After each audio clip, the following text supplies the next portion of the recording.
While I was in the hospital with food poisoning, my mother-in-law, Linda, gave me an ultimatum about her birthday party. The special gift her children presented at the party left her shocked. I, 27F, have been reading this subreddit for years, but never thought I'd have my own story to share. After everything that happened at my mother-in-law's birthday party last weekend, I needed to write this down somewhere. I met my husband, James, 31M, through his sister, Sarah, 27F. Sarah and I were randomly assigned as roommates in our freshman year of college. We clicked immediately and became best friends. During my sophomore year, she introduced me to her older brother, James, and we started dating. That was 5 years ago. We got married 2 years ago after dating for 3 years. When James and I first started dating, his mother was surprisingly nice to me. Sarah had always complained about her mother, describing her as manipulative, self-centered, and emotionally abusive. James rarely spoke about his mother, changing the subject whenever she came up. Their younger brother, Daniel, 24M, lived with their mother at the time due to a custody arrangement after their parents' divorce. Honestly, I thought Sarah was exaggerating. Their mother was always sweet to me during our first few meetings, complimenting my clothes, asking about my studies, and even defending me when Sarah teased me about my cooking skills. But everything changed once James and I got serious. The mask came off completely after our engagement. She started finding fault with everything I did. My cooking wasn't good enough, my career choice was questionable, my family background was concerning. We don't talk to my parents, but that's another story. She would call James multiple times a day with invented emergencies, always when we were spending time together. James was incredible throughout all of this. He constantly stood up for me, setting boundaries with his mother and reassuring me that her behavior wasn't my fault. However, he struggled with completely cutting her off. The family dynamics were complicated. Their father, Michael, left their mother when Daniel was 16.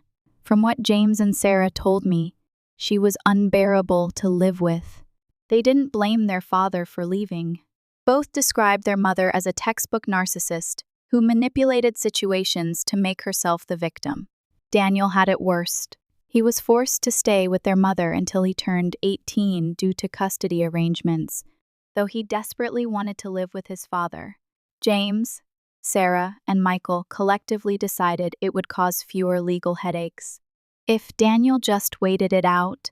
During those 2 years, James and Sarah visited him regularly. Once Daniel left for college, he maintained minimal contact with his mother. She constantly complained about this, calling James and Sarah to report that Daniel never called or visited, but Daniel was firm about being done with her. The first major incident I witnessed was at our wedding. Despite our explicitly stated dress code, prohibiting white dresses for anyone but me, my mother-in-law showed up in an elaborate white gown that honestly looked more bridal than my own dress. Alarm bells rang in my head the minute I saw her, but I tried to stay calm for James's sake. During the reception, Daniel accidentally spilled an entire glass of red wine on her dress. While she was screaming about the stain, Sarah offered to help her change. She led her mother to a private room, then somehow managed to lock her inside for the remainder of the ceremony. I only found out about this part later, after our honeymoon. James confronted his mother about the wedding incident. He told her flat out that she brought it on herself and should be thankful they weren't cutting her off completely. She actually behaved herself for about 2 months afterward before starting new drama. Since then, we've all kept her at arm's length. Fast forward to last month. James went on a crucial business trip to San Francisco. This was a make-or-break trip for his career. His promotion depended on closing this deal. He was incredibly stressed about it, working late nights to prepare and barely sleeping. 2 days after he left, I started feeling sick. It began with mild nausea and escalated to severe vomiting within hours. I thought it was a simple stomach bug and tried to power through. By the next morning, I could barely stand up without getting dizzy. My temperature spiked, and I realized I needed medical attention. I drove myself to the hospital, which was probably dangerous given my state. the doctor diagnosed me with severe food poisoning and wanted to admit me immediately for the fourth fluids and monitoring. She advised a week-long hospital stay since I didn't have anyone at home to care for me. I was in a terrible position. I couldn't call James. His presentation was scheduled for the next day, and I didn't want to distract him. Sarah was backpacking in Europe with limited phone access. Daniel lived in another state. I'm estranged from my own family, and none of my close friends could take a week off work to care for me. I agreed to the hospital admission and texted James that I had a minor stomach bug but was getting treatment, so he shouldn't worry. By the third day, I was feeling much better. The fourth fluids had worked wonders, and I could keep down small meals. That afternoon, my mother-in-law appeared in my hospital room doorway. Somehow, she had found out about my hospitalization. She burst in with exaggerated concern, clasping my hand and crying these obviously fake tears. She kept asking why nobody told her I was sick, and claimed she would have helped if she'd known. I tried to explain that I was fine now and would be discharged soon, but she wouldn't leave. I actually begged her to go, explaining that I needed rest, but that was my rookie mistake. Her demeanor changed instantly.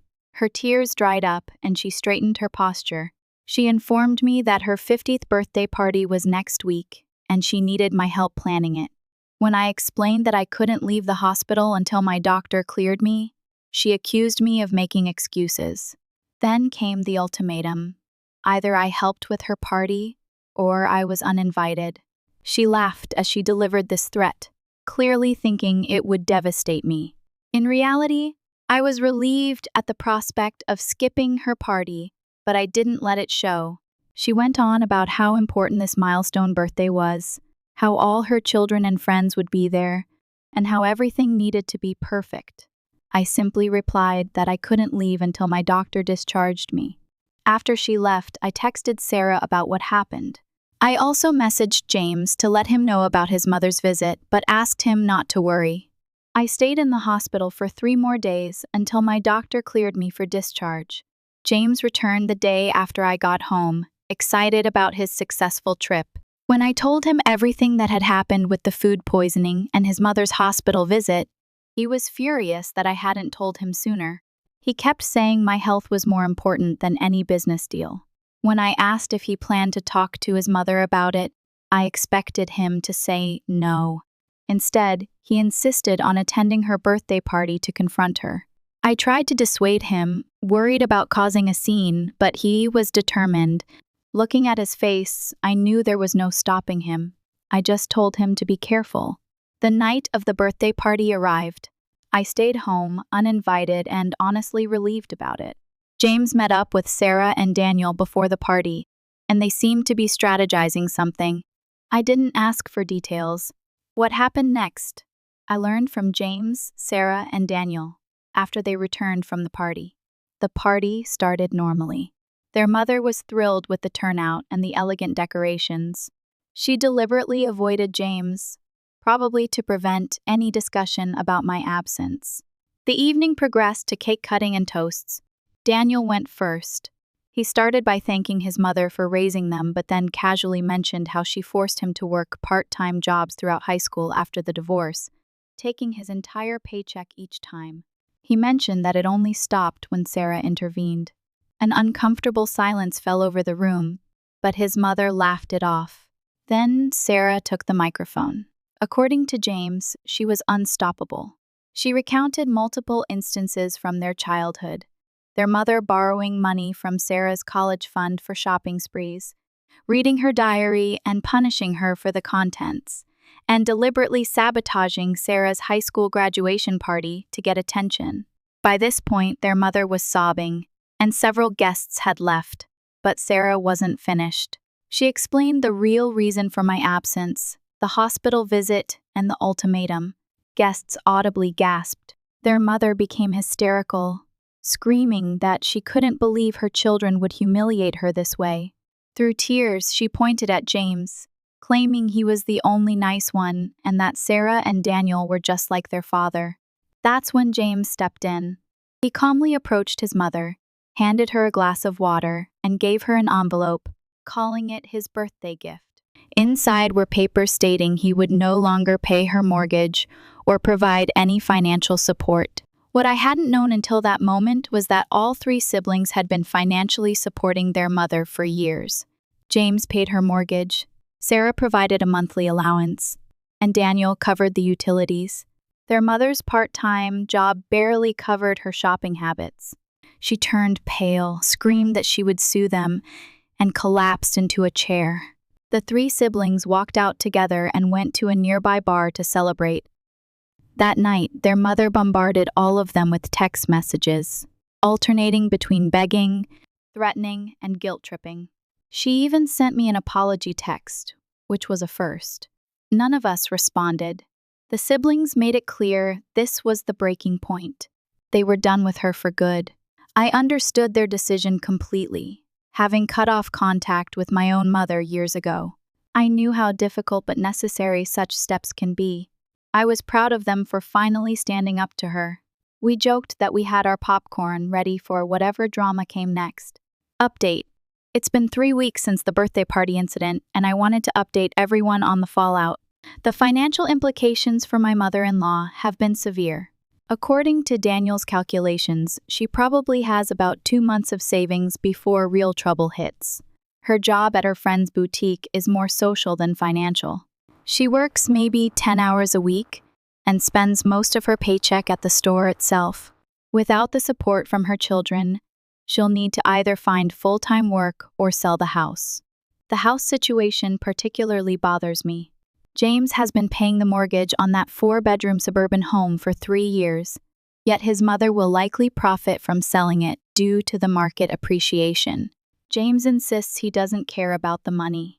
He considers it the price of freedom from her manipulation. Still, the thought of her benefiting from his generosity after everything she's done doesn't sit right with me. Their mother hasn't stopped trying to contact everyone. She sends approximately 30 to 40 texts per day to each of her children, plus emails, voicemails, and even handwritten letters. The content cycles predictably, starting with rage-filled accusations, moving to tearful apologies, then to health scares, followed by promises to change, and finally back to anger when no one responds. The siblings decided not to block her completely, keeping lines open for genuine emergencies only. I think she misinterpreted this as a chance to wear them down. James suggested blocking her entirely, but Sarah and Daniel thought that might be too extreme. Regardless, no one has any intention of resuming contact or financial support.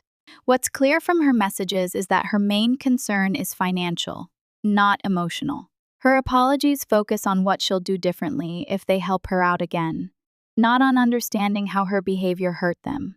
She doesn't seem to grasp the concept of no contact. A week after the birthday incident, Sarah introduced her boyfriend, Ethan, 29M, to the family. We met at Michael's house for dinner, just James, Michael, me, Sarah, and Ethan. The meeting went remarkably well. Ethan is genuinely funny and fits perfectly with our family dynamic. He knew about the mother-in-law situation and even made a few subtle jokes about narcissistic mothers that had everyone laughing. James and I both noticed how Sarah looked at Ethan. This wasn't just any relationship. It was heading toward marriage. The way they communicated without words, anticipated each other's needs, and shared private jokes reminded me of my early days with James. My guess was that Ethan would propose within the next few months. Somehow, their mother discovered this family dinner had occurred. She wasn't told about Ethan specifically, but she learned that everyone had gathered without her. This triggered another avalanche of texts, over 200 in a single day, according to Sarah. The messages accused everyone of deliberately excluding her, betraying her, and being ungrateful for all she had sacrificed. Sarah was beyond frustrated. She flat out stated that if Ethan proposed, her mother would not be invited to the wedding. The family decided to keep Ethan's full name and details private for as long as possible to prevent her from finding him on social media and harassing him. This protective measure wasn't paranoia. When James and I got engaged, his mother found my bridesmaids on Facebook and messaged them with concerns about me. She told my maid of honor that I had psychological issues and spending problems, both completely fabricated. We only discovered this because my friend showed me the messages. Even without an engagement announcement, she seems to sense that Sarah's relationship is serious. Her texts have included bizarre statements like, "I deserve to know who my daughter is dating, and as mother of the bride, I need to be involved in any wedding plans." The pressure on Sarah has been intense. Unlike James and Daniel, who can more easily ignore the texts, Sarah checks each one out of fear that her mother might somehow discover information about Ethan or attempt to contact him. The constant vigilance is taking a toll on her. Last weekend, James, Daniel, Sarah, Ethan, and I met for lunch. Sarah looked exhausted from the constant barrage of messages. Ethan suggested changing her number, but Sarah worried that would only escalate the situation. Her mother might start showing up at her workplace or apartment if she couldn't reach her by phone. For now, we're in a holding pattern. Their mother continues her attempts at contact while the siblings maintain their distance. The financial reality hasn't fully hit her yet, but when it does, we expect another wave of desperation. In better news, James got the promotion he was working toward. The San Francisco trip was indeed the success he hoped for. We celebrated with a weekend getaway, deliberately leaving our phones behind for 48 hours of peace. It was the first time since the birthday party that James seemed truly relaxed. Daniel has also been doing well. He recently started a new job that he loves and has moved to an apartment closer to James and me. We've been having weekly dinner nights, strengthening our relationship without his mother's interference. He mentioned that, for the first time in years, he doesn't feel the weight of guilt or obligation when his phone rings. The siblings are healing slowly but surely. The absence of their mother's constant drama has created space for genuine connections and normal family interactions. It's what they deserved all along. Update 2. 2 months have passed since my last update, and there have been significant developments in our situation with my mother-in-law. The most exciting news first: Ethan proposed to Sarah last month, just as we predicted. He planned an intimate proposal during a weekend trip to the mountains. Sarah called us immediately afterward, ecstatic and already discussing wedding plans. She wants a small ceremony with just close friends and family, and she's planning it quickly. They're aiming for a date just 4 months from now. The expedited timeline isn't just because they're eager to start their life together. Sarah admitted she wants to get married before her mother can figure out a way to interfere. With a short engagement and limited information shared publicly, she hopes to minimize the chances of her mother showing up uninvited or causing pre-wedding drama. I've been helping Sarah with the wedding planning, along with her close friends from college. We've secured a beautiful venue at a small winery, found a dress off the rack that needed minimal alterations, and handled most of the major details already. Everything is coming together beautifully, and watching Sarah plan her wedding without her mother's interference has been a joy. Ethan has become a fixture in our family gatherings. He and Daniel discovered they share a passion for vintage video games, and they've started a weekly gaming night. James occasionally joins them, though he claims they're too competitive for his taste. The truth is, he's just terrible at the games and hates losing. This natural expansion of our family circle has been a welcome distraction from the mother-in-law situation.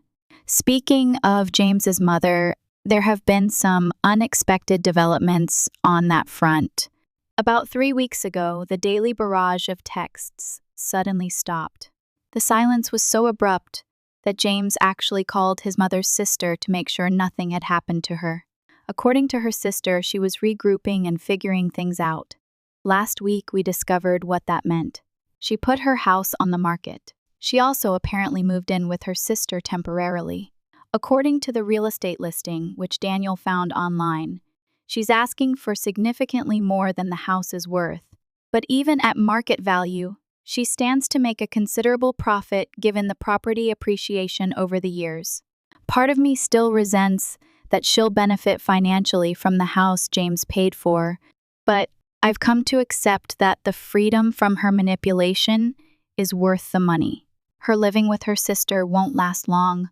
Her sister has a low tolerance for drama, and she can't help but create it wherever she goes. I can't imagine how Michael survived being married to her for so many years. The most surprising development came through Michael. He received a letter from her attorney requesting mediation regarding family financial obligations. The letter claimed that she had been promised lifetime support in exchange for sacrifices made during the marriage, and demanded that either Michael or the children continue supporting her.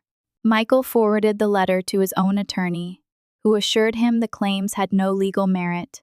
There was no such agreement in their divorce settlement, and any verbal promises made by adult children to support a parent aren't legally binding. When James, Sarah, and Daniel learned about the letter, their reactions were surprisingly muted. James just shook his head and said, "Typical." Sarah laughed and asked if they could frame the letter. Daniel didn't react at all, simply continuing to eat his dinner as if nothing had been said. The lack of emotional response showed how far they've come in detaching from their mother's manipulation tactics. 2 days after the letter arrived, she resumed her text messages, but with a completely different tone. Gone were the rage and accusations, replaced by saccharine reminiscences about the good old days and how she misses her babies. She sent childhood photos and memories, clearly trying to trigger emotional responses. None of the siblings replied, which led to another shift in tactics. She began texting about her various health problems, headaches, dizziness, chest pains implying, but never directly stating that these issues might be serious.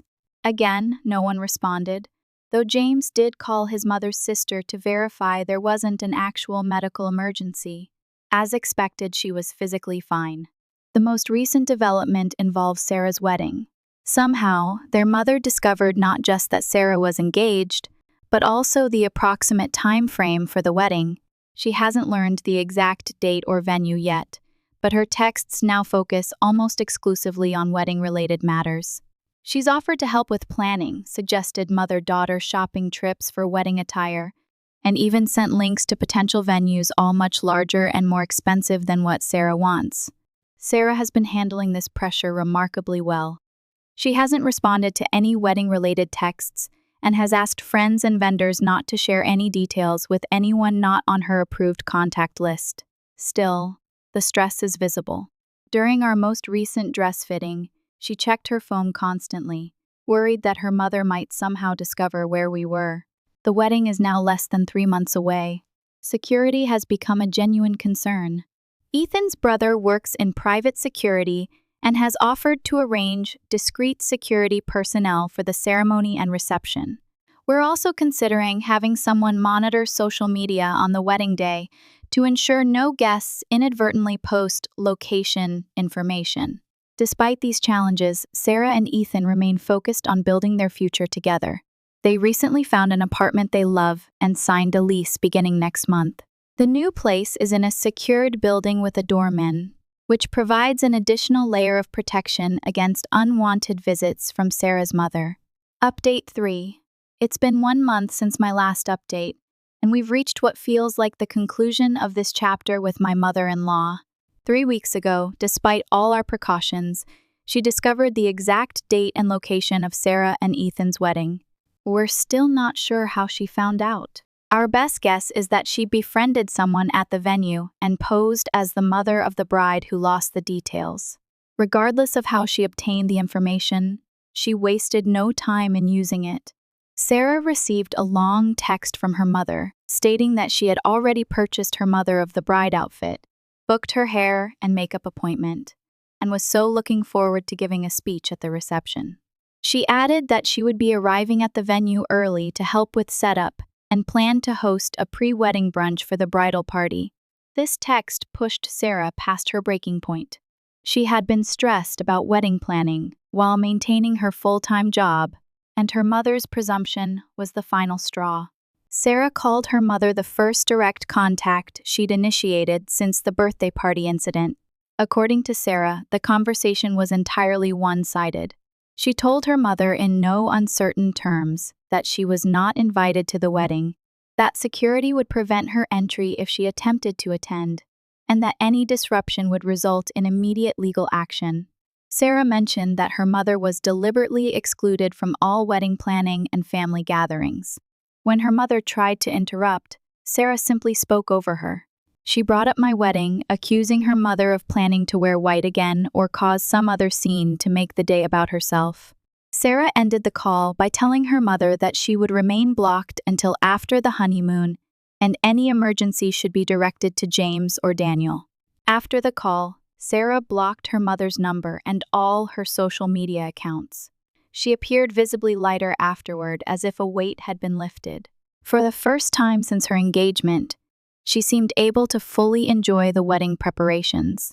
The wedding took place last weekend, and it was perfect.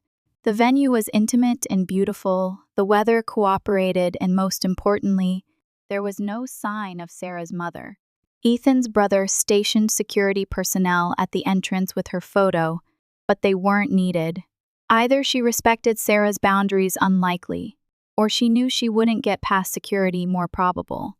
During the reception, Michael gave a touching speech about watching his daughter grow into the strong, independent woman she is today. There was a subtle acknowledgement of the difficulties they'd faced as a family, but the focus remained firmly on Sarah and Ethan's future together. Many guests commented afterward that it was one of the most genuine, love-filled weddings they'd ever attended. As for James's mother's financial situation, she did sell the house, though for considerably less than her initial asking price. According to her sister, who still occasionally updates Michael, she has moved into a small apartment and found full-time work as an administrative assistant. The job is apparently beneath her, but it pays the bills. She continues to complain about her children's abandonment, but the sister has little sympathy left. James has maintained his no-contact stance, as has Daniel. Neither has any interest in reconnecting with their mother. The financial and emotional freedom they've experienced over these past months has been transformative. James commented recently that he hadn't realized how much mental energy he spent managing his mother's demands until he stopped doing it. Sarah plans to unblock her mother after returning from her honeymoon next week, but only to monitor for potential escalation. She has no intention of responding to messages or resuming any form of relationship. Ethan fully supports this decision and has been remarkably patient throughout the entire situation. For my part, I've watched this family break free from a toxic cycle that had controlled them for decades. The change in all three siblings has been remarkable. They laugh more easily, make decisions without second-guessing themselves, and enjoy family gatherings without the constant undercurrent of stress that their mother's presence created. Last night, we had dinner at James's and my place, just us, Sarah, Ethan, and Daniel. We toasted to new beginnings and family bonds that are chosen rather than obligatory. No one mentioned their mother directly, but her absence was a palpable relief. The future looks bright for all of us. Sarah and Ethan are starting their married life together. Daniel recently received a promotion at work and is considering buying his first home. James and I are enjoying the peace that comes with having clear boundaries. As for my mother-in-law, she'll continue to experience the natural consequences of her actions. The loss of financial support and family connections is entirely self-inflicted. While I don't wish her ill, I also don't regret the part I played in bringing about this necessary change. Sometimes, the healthiest thing a family can do is recognize when a relationship has become too toxic to maintain.